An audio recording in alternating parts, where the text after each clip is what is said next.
Flash në Top Albania Radio. Informacionet kryesore të ditës. Kryeministri Edi Rama zhvilloi një mbledhje 30 minutëshe në kryesinë e Partisë Socialiste ku theksoi nevojën për përgatitje ndaj pasojave ekonomike nga konflikti në lindjen e mesme. Rama njoftoi nisjen e një turi dialogu me bazën socialiste në Bashkia e Diasporë gjatë këtij muaji, po ashtu paralajmëroi proces zgjedhor në qershor për zgjedhjen e kryetarëve të rinj të degëve në të gjitha bashkitë e vendit. Bashkimi Evropian dhe OSBE-ja kërkojnë miratimin në kohë të reformës zgjedhore me fokus të veçantë te financimi i partive politike. Diplomati i Bashkimit Evropian Silvio Gonzato theksoi se transparenca dhe ndalimi i përdorimit të burimeve shtetërore janë parakushte për procesin e antarësimit. Drafti i prezantuar parashikon kufizime për donacionet private deri në 200.000 lekë për individët dhe 1 milion lekë për subjektet juridike.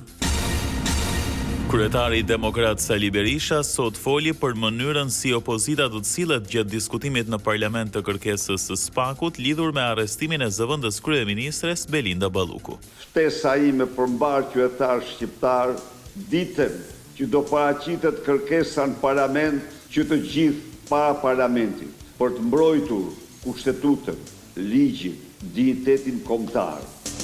Berisha tha se nuk përjashtohet futja në grevuri e deputetëve demokrat duke theksuar se ata kanë shprehur vendosmërinë për të kaluar në akte sublime. E vërteta është se deputetët prej kohësh kanë shprehur vendosmërinë që të kalojnë dhe në akte sublime, grevurie, dhe asgjë nuk përjashtohet, por çdo hap duhet normiret në momentin e duhur. Gjykata e Tiranës liroi nga qelia 4 protestuesit e arrestuar gjatë tubimit kombëtar të opozitës më 28 shkurt për ta u caktuar masa e detyrimit të paraqitjes 2 herë në muaj, ndërkaq u ndaluan pas sulmit me molotov dhe fishek zjarr në ish vilën Enver Hoxhës ku ndodheshin disa artistë. 2 ditë pas shkarkimit nga detyrat e Ilir Prodës, Ministria e Punëve të Brendshme shpalli thirrjen për aplikim për pozicionin e kreut të policisë së shtetit. Ndër të tjera, kandidati duhet të mbajë një nga gradat e rolit të mesëm drejtues, të mos jetë dënuar me vendim gjyqësor të formës së prerë e të mos ketë marrë masa të rënda disiplinore 5 vitet e fundit. Përzgjedhja parashikon që brenda 7 ditëve nga shpallja e thirrjes, kandidatët të dorëzojnë dokumentacionin e plot.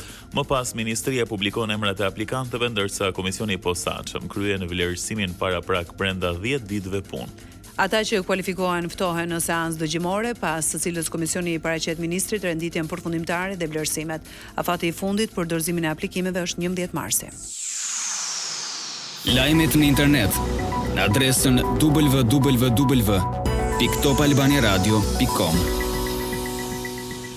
Tirana zyrtare paralajmëron qytetarët të shmangin udhëtime drejt lindjes së mesme. Sipas Ministrisë për Evropën dhe Punët e Jashtme, mbyllja e hapësirës ajrore në një perimetër më të gjerë mbetet mundësi reale dhe fluturimet mund të anulohen pa paralajmërim.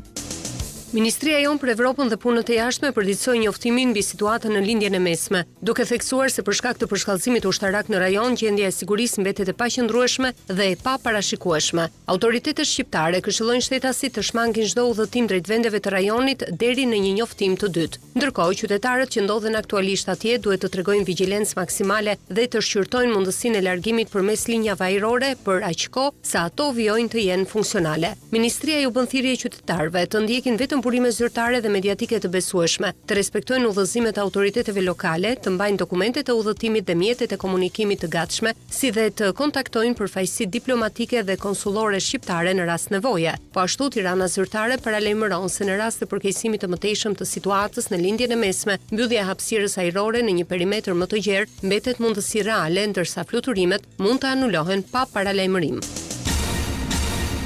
Shtetet e Bashkuara dhe Izraeli ndërmorën sulme të reja në disa qytete të Iranit, përfshirë kryeqytetin Teheran, sot në ditën e 4 të operacionit Turbimi Epik. Republika Islamike u kundërpërgjigj me disa goditje kundër shënjestrave amerikane në rajon. Ambasada e Washingtonit në Riyadh konfirmoi se ishte shënjestre e një sulmi me dron, ndërsa selia diplomatike në Kuvajt u mbyll përkohësisht për shkaqe sigurie.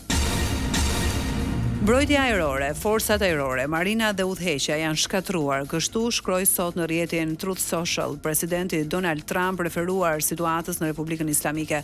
Pas sulmeve të Shteteve të Bashkuara e Izraelit, ata duan të flasin, unë thash tepër vonë, theksoi shefi i Shtëpisë së Bardhë. 6 pjesëtar të shërbimit amerikan janë vrarë që nga fillimi i luftës më 28 shkurt. Organizata iraniane Gjysma e Kuqe sot raportoi se ka arritur në 787 numri i viktimave nga sulmet izraelite dhe amerikane ndaj Iranit. Ambasada e Kosovës në Abu Dhabi lëshoi një njoftim për evakuim të mundshëm të qytetarëve nga Emiratet e Bashkuara Arabe. Financial Times shkruan se prej vitesh Izraeli akeronte kamerat e trafikut në kryeqytetin iranian Teheran e monitoron televizit e stafit të sigurisë pranë kompleksit të Ayatollah Ali Khameneit. Përmes algoritmeve të avancuara, të dhënat ndihmuan në krijimin e një modeli jetese të trupërojave dhe planifikimin e sulmit. Sipas raportimit, ndërhyrjet në antenat celulare bllokuan thirrjet hyrëse, duke pamundësuar paralajmërimet para goditjes ajrore. Lajmet në internet në adresën www.topalbaniaradio.com. Pas 11 ditësh bllokimi, sot u rikthye qarkullimi i mjeteve në aksin Librazh-Prenjas. Hapja u bë përmes një devijimi në afërsi të rrugës ekzistuese, ndërkohë që po punohet për rrugën alternative të integruar me trupin e hekurudhës. Lajme nga rajoni. Në Kosovë ende nuk ka konsensus për postin e presidentit, ndërsa nesër përfundon afati. Edhe sot pati një takim mes kryeministrit Kurti, kryetarit vetëvendosjes dhe kreut të lidhjes demokratike Lumir Abdixhiku.